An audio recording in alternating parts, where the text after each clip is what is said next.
चीखना चिल्लाना नहीं चाहिए। हो सकता है कि पाकिस्तान से ये बात आती हो कि भारत को जो है कन्वर्ट कर लेंगे गजवाए हिंद, पर गजवाए हिंद करने की जरूरत ही नहीं पड़ेगी। कुछ सालों के अंदर वैसे ही उनकी पॉपुलेशन बढ़ जाएगी। आज इंग्लैंड और लंदन की स्थितियां देखते हो, शरीयत का कानून लंदन में लग रहा है, ऑस्ट्रेलिया में स्थितियां खराब हो गई है, जर्मनी में खराब हो गई। ये बहुत अच्छी स्ट्रेटेजी है इस्लाम की कि वो अपने एक्सेस पॉपुलेशन को दूसरे देशों में डेमोक्रेसी की आड़ में बेच देता है, बाद में वहां पे शरीयत का कानून लगवा देता है, लेकिन अरब कंट्री के अंदर कोई भी रेफ्यूजी नहीं रखा जाता है। मैं एक रिपोर्ट देख रहा था बीबीसी की, शायद बीबीसी की रिपोर्ट थी, जहां पे सऊदिया का जो वर्टिकल शहर बन रहा है उसमें कई गांवों के लोगों को मरवा दिया उसने, ऐसा आरोप है उन पर। तो वहां तो मस्जिदें हटाने में भी वो सोचते नहीं है, और यहां पर हिंदू भीख मांग रहा है कि जरा मुझे कृष्ण का मंदिर दे देना, जरा मुझे ये मंदिर दे देना। हमारे साधु संतों ने जो समाज के लिए काम किया, समाज उनके साथ भी नहीं खड़ा है। क्या आपको पता है कि आयुर्वेद के नाम पर भारत देश के अंदर जो फार्मेसी काम कर रही है वो मुस्लिम द्वारा चलाई हुई भी कई फार्मेसी हैं, और उनके 500 प्रोडक्ट्स हैं। रामदेव को सपोर्ट नहीं करने का कारण ये भी है। हमदर्द का एक टॉनिक है सिंकारा, उसको प्रमोट करते हुए कम्युनिस्ट पार्टी के कुछ नेता कहते हैं कि यह शक्तिवर्धक है। उनको पूछो तुम्हें कैसे पता चला यह शक्तिवर्धक है, कोई लेबोरेटरी टेस्ट है? एलोपैथी के कंपैरिजन में जो रामदेव बाबा को कहा गया था कोरोना के कंपैरिजन में, वो चीजें सब पर लागू होनी चाहिए। क्या आपको पता है सोनू निगम जैसा कलाकार जो पिछले कई सालों से फिल्म इंडस्ट्री के अंदर बेहतरीन आवाज दे रहा है, उसने जब खुले से कहा कि इस अजान के कारण मुझे तकलीफ होती है, इंडस्ट्री में उसको काम मिलना कम हो गया, क्योंकि बॉलीवुड की इंडस्ट्री आज भी इस्लामिक फंडामेंटलिस्टों द्वारा डोमिनेट है।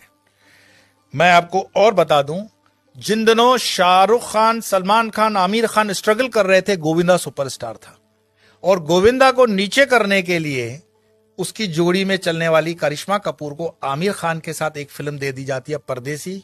गोविंदा की जोड़ी को तोड़ा जाता है, और उसके बाद उदय होता है सलमान खान, आमिर खान और शाहरुख खान का समय, क्योंकि इंडस्ट्री डोमिनेटेड है इस्लामिक लॉबी द्वारा।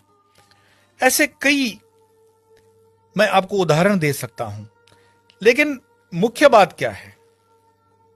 क्या हमारे हिंदुस्तान में सारे मुसलमान खराब हैं? यह कहने का अर्थ नहीं है। हमारे हिंदुस्तान के अंदर आजम जी, प्रेम जी जैसे भी इंडस्ट्रियलिस्ट हैं विप्रो के, उन पर आरोप भले लगे कि वो मुसलमानों के हितों की ज्यादा सोचते हैं, हिंदुओं की नहीं, पर मैं इस पे नहीं जाऊंगा। परंतु यहां मुसलमान न सिर्फ बढ़ रहे हैं, सुख संपन्नता के साथ बढ़ रहे हैं, ऐसा उस रिपोर्ट में कहा गया है। तो दुखी कौन हो रहा है?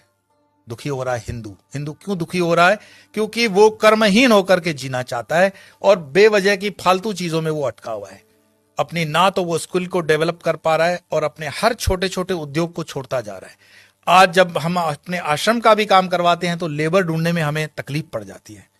देश के अंदर कोई बेरोजगारी प्राइवेट सेक्टर में नहीं है, लेकिन कोई रबिश होते हैं जर्नलिस्ट जो अपना खीसा गर्म करने के लिए, जनता को गुमराह करने के लिए अलग अलग रिपोर्ट्स देते हैं।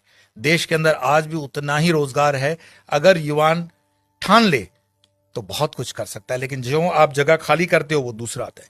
गुजरात के हाईवेज पे एक पूरी होटल्स की चेन है, वो चेन चलाते हैं चेलियास कम्युनिटी के लोग। चेलियास मुस्लिम कम्युनिटी है, और उनकी इतनी यूनियन होती है कि उसमें दूसरा कोई होटल नहीं खोल सकता हिंदू। मैं पूरे गुजरात हाईवे की बात कर रहा हूं, नेशनल हाईवे नंबर 8।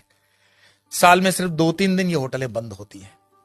आपकी ताकत नहीं है कि इस इलाके में कुछ काम कर सको, और उनके होटलों के नाम जो रखे जाते हैं इतने मिसगाइडिंग होते हैं कि आपको पता भी ना पड़े कि ये हिंदू की है कि मुस्लिम की है। होटल का नाम होता है भारत, नव Gujarat, Tulsi, Kabir, Jai Hind, Sarvodaya, dine in, dine out. किसको पता पड़ रहा है ये इस्लामिक माइंडसेट की होटल है? लेकिन सारे ट्रक ड्राइवर जानते हैं ये अपने वाले की है, लेकिन हिंदू को इतना बुद्धि नहीं होता कि ये किस होटल में जा रहा है, क्या खा रहा है, क्योंकि जीवन भर हमने हलाल खाने के लिए ही ठेका ले रखा है। हिंदू को इतना स्वाभिमान नहीं है कि वो कह दे कि जो मैं खान पान खाता हूं तो मेरे प्रोडक्ट पर तुम लोग सात्विक, राजसिक या तामसिक का लेबल लगाओ। भाई सात्विक है तो उसको ऑरेंज कर दो, राजसिक है तो उसको लाल कर दो, तामसिक है तो उसको काला कर दो, वेजिटेरियन का ग्रीन तो है ही। हर चीज पे हलाल लगा हुआ है, और हलाल का तुम्हें मलाल भी नहीं है। तो कितने भी तुम प्याज लहसुन को मत खाओ, लेकिन ये हलाल खाते हुए तुम्हारे बच्चे जो हैं क्या बन रहे हैं? ये जिहाद करने की जरूरत पड़ेगी नहीं उनको। ये साधु संतों को भी सोचना पड़ेगा कि तुम शेर को भी घास खिलाओगे, गाय को भी घास खिलाओगे, क्षत्रियों को भी घास खिलाओगे और ब्राह्मणों को भी घास खिलाओगे। हमने खान पान को बदल करके पूरे डीएनए सिस्टम को बदलने का पाप किया है, और जब इस पाप की हम ठीक से बैलेंस नहीं करते हैं तब तक इस पॉपुलेशन को ठीक करना बड़ा मुश्किल होगा।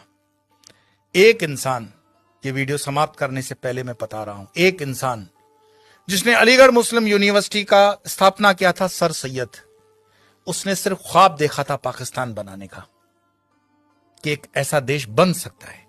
एक टाइपराइटर और एक इंसान जिन्ना, जिसने देश बनाकर दिखा दिया, और यह चीज इतिहास के अंदर दर्ज है।